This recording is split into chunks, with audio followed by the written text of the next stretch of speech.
Hindi lang po isa, hindi lang po tatlong kumpanya, siyam na kumpanya ang Ano ang purpose na napakaraming kumpanya?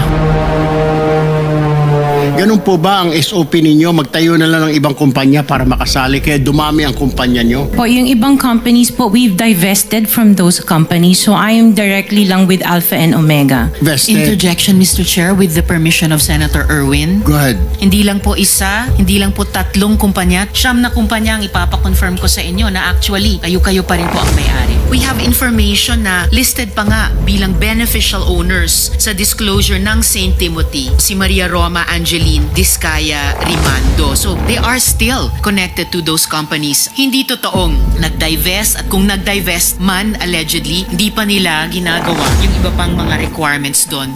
491 projects. This is just for the flood control, Your Honor. I joined the bidding. Oh. This is in 2022.